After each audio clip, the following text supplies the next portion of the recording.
Hey there, how you doing? Charlie Winters here with selections for Wednesday, the 21st of June. Whew, well, that were close, weren't it? It could have been a very nice payout.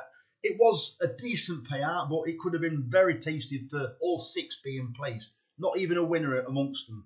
And it just shows you don't, well, obviously we'd like a winner, but you don't need a winner to get a nice return. Congratulations to those that have picked the winners. I noticed, I think a guy, it could be Gary. There's a number of names that have commented today, which I appreciate. Also, if you could do me a quick favour, give me a like or a subscribe. And if you give me a subscribe, you'll continue to get the videos up until you decide to unsubscribe. So if you give this video a like, I will really appreciate it. That's all I want, a like. Well, and a subscribe. Anyway, so it's a bit of a tricky day Wednesday because I'm not exactly really enthusiastic. However, I've actually staked more than I did on Tuesday, which I fully intended not doing. I was going to say that let's make sure we come off with a profit. So I will be calming down, but I have actually, because I've placed a different kind of bet, I've actually in the end placed a £30 bet. Do not follow me in if you do not normally place that kind of stake, or I wish I'd actually kept it to a lower stake, but this is what I've done anyway. Enough waffling. So give me a like or a subscribe. I really appreciate it. Let's get going. So the first bet is a 50p each way Yankee, and the reason why I bet a Yankee and not a lucky 15 is because I've also had a £1 each way single on all four of those horses, and they are as follows. So the first selection is Balsam. I've left the price in the 230 at Royal Ascot, which is the Queen Mary, paying 6 places instead of 3. This is an interesting horse, but nothing more than that. What I do like about it is the fact that it's been running in France, but it's been showing loads of speed, running keen, but also finishing its races off really well. I looked at the commentaries, and it took a keen hold, disputed lead, headed, kept on well. And it did that by going keen on heavy ground. And it's very tough for any horse to do that, never mind a 2-year-old. And all three of its races have been very similar. So I think it could well be a burn-up in this race. And a lot of these could be run on empty, whereas Balsam always seems to keep finding. I don't think it's the class act in the race, but I do think it could be gritty. Crikey, that were a long-winded one for first. The second one is Tarab. I've left the price in the 3 at Royal Ascot in the Kensington Palace Stakes, paying 7 places instead of 4.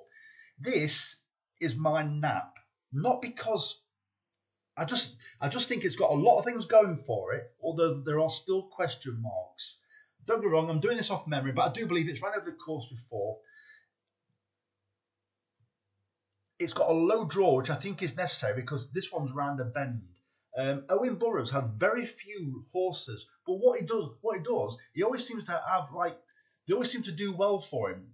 The very small string that he has, and don't get me wrong, he's probably got 30, 40 or 50. But it's very rare you see that many Owen Burrows horses.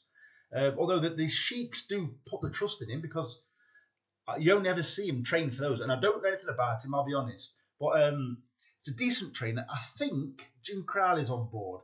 But with this low draw, with a competitive handicap mark, I think this horse will run very well. I think it's roughly about 10 to 1. The third selection is Potapova at 16 to 1. Yes, and I've taken the price in the 340 at Royal Ascot, and this is the Duke of Cambridge Stakes, but this is only a money back race. I kind of ignore that bit. It is what it is. Unfortunately, it's not an extra place race. What I do like about it is the fact that it's Michael Stout, and it's been very quiet for quite a while now, and I do think it could pop up, possibly even twice tomorrow, on the big occasion. Don't get me wrong, it doesn't fill you with confidence. The fact that the first run this season, it pulled up with heart irregularities. So the second run was much more improved, but it was on much quicker ground. It was on good to firm. Big improvement, and I think it'll be spot on for Wednesday. Whether it's good enough, I don't know, but I think it could run a decent race.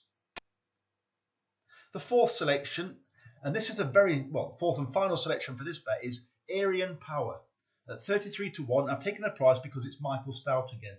In the 5 o'clock at Royal Ascot, in the Royal Hunt Cup, paying 8 places instead of 4. I'm going to say Michael Ascot then.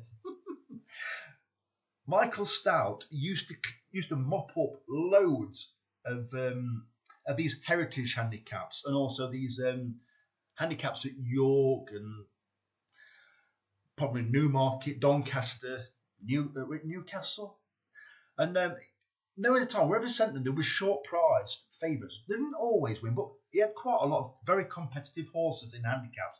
Seems to have gone very quiet in the last few years, but I do like the look of this horse from a relatively powerful ownership, the King Power ownership. It's got Harry Davies taking 3 off, which has had quite a few decent rides recently, more so for Godolphin. And I do think at 33 to 1, I can't ignore it, especially when it's paying first 8. And I do think it's favourably drawn. I think it's towards the high side, although it's actually been favouring the lowish numbers on the straight track, which I thought to say we got 5 out of 6. Some of the horses I fancied that got high numbers actually ran decent races, but they actually edged across to the low numbers. And one of those actually was Twilight Calls, which ran a decent race. So that's the first bet. The final bet is just, it's a 75 pence each way patent and then a 25 pence each way treble just to round it up to £11. So as I said, the first selection is Tarab, which is the nap of the day in the 3:05, paying 7 places instead of 4.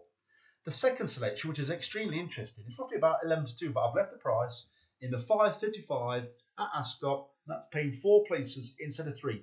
This horse, interestingly, was bought by Godolphin yesterday on the 19th of June.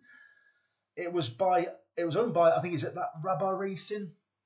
But I find it extremely interesting that the day before it's due to run, they bought this horse.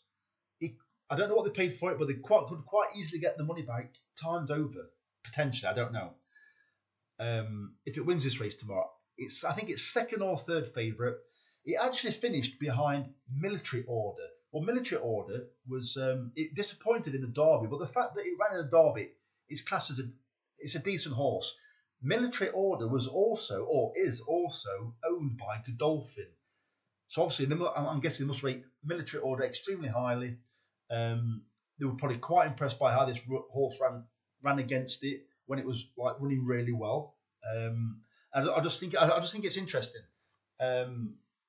Could potentially, I can't remember if there's a handicap now or not, but very well handicapped, or at least it's got every chance in what could be a group race. I can't remember what the Queen's Hand Bars is, but it doesn't matter. I think it's got an excellent chance.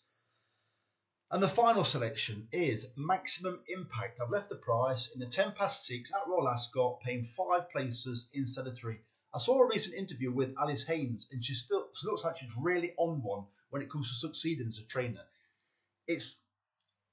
I'm going to try and pronounce his name, but the guy behind the Ammo Racing, the Kia, is it Karobjan? He's the guy, if you remember back years ago, that got into a bit of trouble for owning Carlos Tevez and the guy who went to Liverpool, Manana. I can't remember his name now, but I think you know what I mean. And I think West Ham got penalised, or they kept West Ham up than 2 players. I think you know what I mean. Leave in the comments if you know. Well, is really putting his money behind, or somebody's money behind this Ammo Racing. And I looked at it, and I think it actually gave an impressive out on one of the victories that this horse had, and it won really well over course and distance as well. So it's got a bit of an advantage over the rest of the horses. Obviously, it's got to produce that performance, and I just think it's got a cracking chance. So these 3 horses, they're much shorter prices than the rest of them, but I kind of expect them to be very close, not too far away. So as I said, it's a 75 pence each way patent and 25 pence each way treble. And if you can just do me a favour, give me a like or a subscribe. That'd be absolutely fantastic. Leave your comments. Let me know what you've had. Have you followed me in? Have you listened to the video till 9:40? If you have, type 9:40 in the comments. Let's see who has. Right, the very best of luck. Charlie Winters, over and out. Cheers, mate.